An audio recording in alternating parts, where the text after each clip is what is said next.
Now that we've discussed Pell Grants and student loans and IRAs, let's discuss buying a car.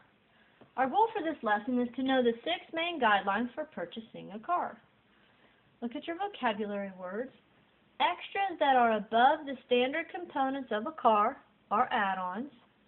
The car is purchased with no improvements to be added, is as is. Consumer watchdog assists the buyer by reporting unfair business practices, is the Better Business Bureau. A partial payment given in order to show intent of purchase is a down payment. A car market where the price sticker is the final sale price. There is no discussion over a final price. There is no haggle dealership. A feature that may or may not be included in the overall package of the car is an option. Regular features that do not cost the car buyer above the listed cost is standard. A guarantee that is legally binding to hold the dealership to what it has promised is a warranty. Tim walks onto the car lot. He has $6,500 saved up in his bank account and is a little nervous at having to spend that type of money.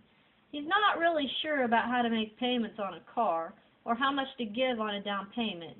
He is, quite frankly, scared of car salesmen, and he does not really know that much about cars. As he hesitates on the lot, the salesman approaches and picks up on Tim's insecurity. As they get talking, the salesman gets more self-confidence. Sure, he can work a deal favorable to the company. As he shows Tim around to the side of the lot with run-down cars, he asks Tim, "You really don't know too much about cars, do you?" Tim meekly replies, "No, I sure don't. That's why I asked James, my dad's mechanic, to come along." James comes strolling around the corner and the salesman's face sags. After half an hour, James steers Tim to another car lot altogether where Tim buys a low-mileage car at half the price he expected to pay. And thanks to James, Tim gives him a check for $50. After all, James just saved him $3,000. Buying a car can be one of the most challenging things a young adults can do. If you approach the sale without doing your homework, you could get add-ons which could end up creating unnecessary expense.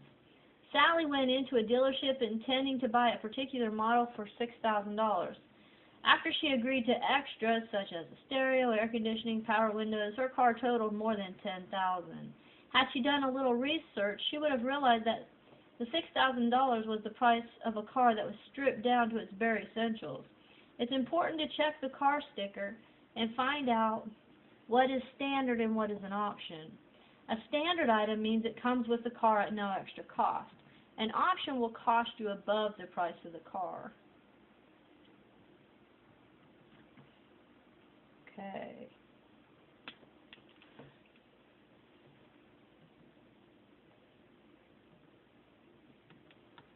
Realize that not all car dealers are dishonest. Many fine people have car dealerships and want very much to do honest business with you.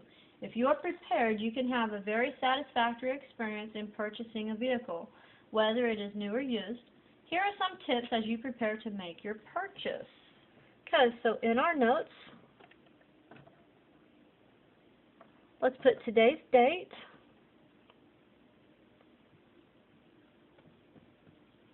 We're going to talk about purchasing a car, buying a car,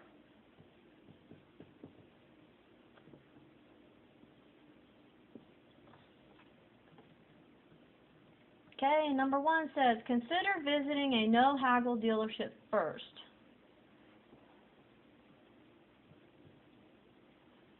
No-haggle dealership.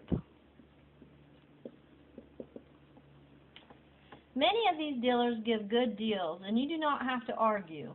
It's like the old saying, what you see is what you get. The price on the car is the price you'll pay. You do not have to worry about someone trying to slip in an extra expense. Before you walk in, though, look up the price of the car and have it in mind what you expect to pay. Number 2. Plan on visiting an area that has a lot of dealerships and where the competition is sharp. In places like Houston, Phoenix, and even Knoxville, Tennessee, there are scores of dealerships all over the city. They will fight to give you a good deal because they not only want to sell you your first car, but also your second and your third. Some places, such as Greenville, South Carolina, and Burlingame, California, have motor miles with a number of dealerships in one section of the city. You can go right from one dealership to another. You get a better deal when you can shop around. Good salespeople do not mind when a person has done his homework and knows what kind of car he wants and what he is willing to pay for it. Sales managers do not mind car shoppers who are well informed. They know that the customer will be willing to be bold and yet be open to a fair deal. Look at the price stickers. In this car as is this car as is, or are there warranties and other protections you will receive? Being in an area that has high competition will give you a better chance of the dealership going the extra mile to make you satisfied. So you want an area where there's high competition.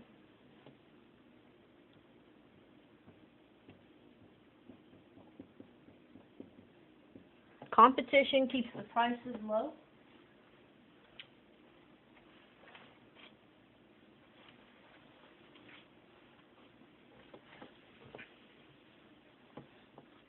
Okay. Is the car as is, or is there a warranty? Okay, number 3. Do a little internet homework before you go. Look up www.autoweb.com and find out the price of the car you want. See what the dealer has paid for the car you are interested in. If you want to know how much your payments will be, look up www.carfinance.com. By spending a little time in front of the computer, you may find lots of helpful tips on savings, dealerships, and financing. Check the Better Business Bureau. Ask them if there are any complaints about the dealership with which you want to do business. So, let's do a little internet homework. Do a little research first, so you're prepared when you go to the car dealership.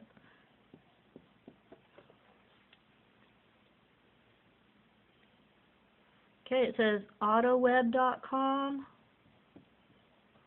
autoweb.com. It'll show you what the dealer paid for it. Okay, this tells us dealer paid for the car.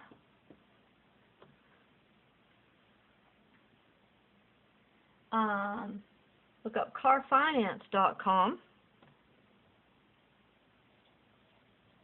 Carfinance.com. And that will help you figure out how much your payments will be. So the amount of each payment.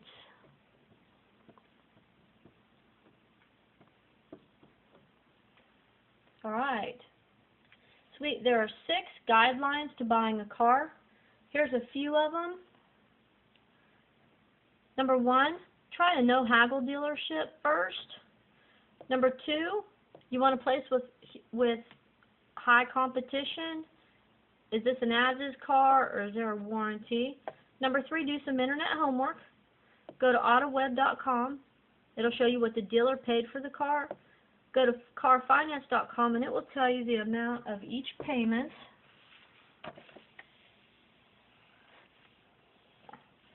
And it also said, check with the Better Business Bureau.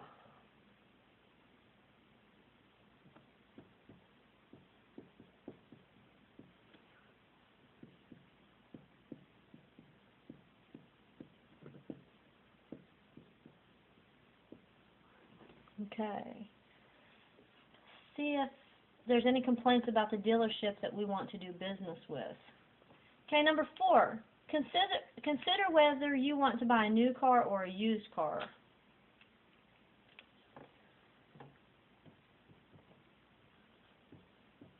new or used car.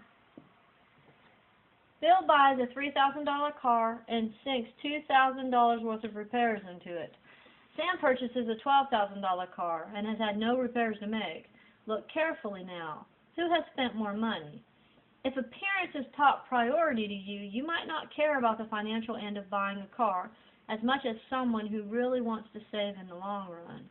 There are many people who have driven cars for 20 years or more and have never purchased a new car. They feel as if they still come out ahead even with repairs, since their initial purchase price was so low. If you do not mind having the newest car on the block with all the little extras, you might consider getting a used car. Okay. If you buy a used car,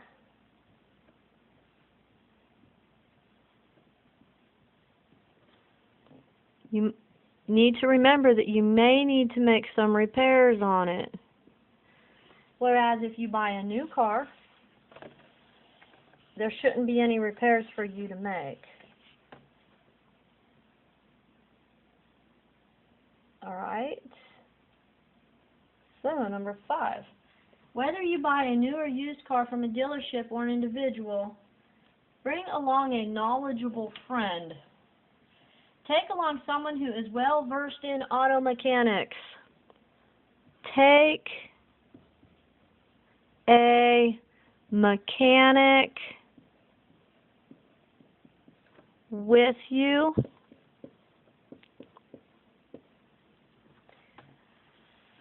Let them look at the car you are deciding to buy. Be on the lookout for telltale paint differences which may tell you that the car has been in a serious accident. Look at the odometer. Has the car been under a lot of wear and tear? Drive the car. Remember to take the car for a spin and let your mechanic friend feel the car. Feel how the car responds to accelerating up hills. Does the engine knock? Does the car accelerate? Does it stay at the same speed? Your mechanic may also check the braking on the car. He may be able to point out small mechanical flaws you could not see. If you're a bit shy, bring a friend who is good at negotiations. Buy them a dinner, give them a check. They could save you hundreds and even thousands of dollars. The foundational truth to remember in buying a car is that knowledge is power. If you have been able to prepare yourself before you actually arrive at the point of the sale, you increase your chances of purchasing the car you want at the price you want.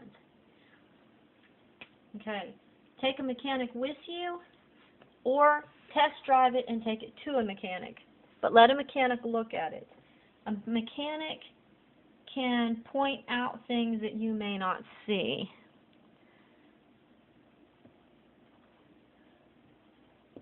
Mechanic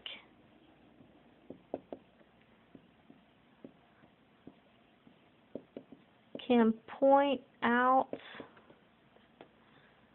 things you may not see.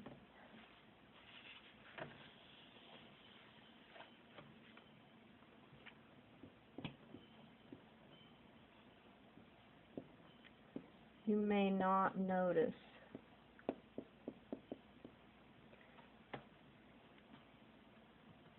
And we said that knowledge is power. When you're buying a car, knowledge, is there a D there? Knowledge is power. And what that means is if you know very little about buying cars and you go buy a car, they can really take advantage of you. Like the example at the front, when Tim went to buy a car, he was shy, and the dealer, the salesman thought, man, I can take him for some money, until he realized that Tim bought a mechanic with him. Okay, number 6, finally, remember that buying a car should be objective, not subjective. The car may be your favorite color, but is that worth paying an extra $1,000